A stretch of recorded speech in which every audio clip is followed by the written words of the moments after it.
আলু চাষে ব্যস্ত সময় পার করছেন দিনাজপুরের কৃষকরা। আর কৃষকদের কাছ থেকে আলু চাষ সম্পর্কে আরো বিস্তারিত খবর জানাতে আমাদের সহকর্মী ফখরুল হাসান পলাশ আমাদের সংযোগে যোগ দিবেন। পলাশ, একটু জানাবেন কি পরিমাণ জমিতে এবার দিনাজপুরের কৃষকরা আলু আবাদ করেছে জানতে চাই। ফলন নিয়ে তারা কি বলছেন, তাদের আশার খবরও শোনাবেন।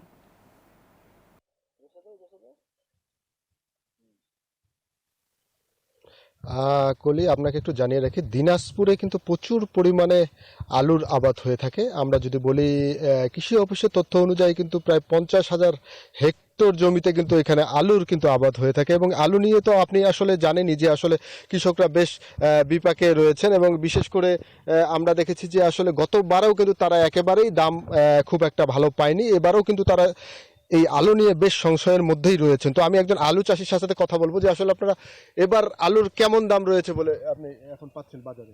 আলুর দাম তো নাই, পুরাতন আলু আছে, আবার নতুন আলু খেতে হয়ে গেছে। নতুন আলু বিক্রি হচ্ছে 14 টাকা, পুরাতন আলু 8 টাকা কেজি। কোলেস্টোর থেকে বিক্রি হচ্ছে 8 টাকা কেজি। যদি সরকার আলু বাইরের দেশে রপ্তানি না করতে পারে তাহলে কৃষকের এবারও মরণ সমস্যা হবে।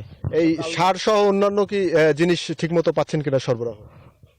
যখন আলু লাগাই তখন তো সারের সিন্ডিকেট, তখন তো সারের দাম বেশি, সার পাওয়া যাচ্ছে না, অনেক টাকা দিয়ে সার কিনতে হচ্ছে। মানে কৃষকের যে শান্তি, বাংলাদেশে শান্তি বলতেই নাই। আসলে এবার কত বিঘা জমিতে লাগাইছেন এবং কি মনে করছেন যে কেমন ফলন হবে? এবার আমি মনে করেন যে 10 একর জমিতে 20 বিঘা জমিতে আলু লাগাইছি।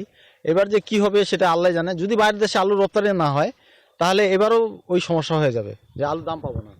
কলি, আপনি শুনছিলেন আসলে কৃষকরা বলছেন যে দাম যদি বৃদ্ধি না হয় তাহলে কিন্তু এই আলু নিয়ে কিন্তু বেশ বিপাকে তাদেরকে পড়তে হবে। এবং পাশাপাশি আপনাকে একটু জানিয়ে রাখি যে দিনাজপুরে 50,000 হেক্টর জমিতে কিন্তু আলুর আবাদ হলেও এখান থেকে আলু প্রতি বছর উৎপাদন হয় প্রায় 10 লক্ষ মেট্রিক টন। তো দিনাজপুর থেকে এই ছিল আলু নিয়ে আমার কাছে সর্বশেষ।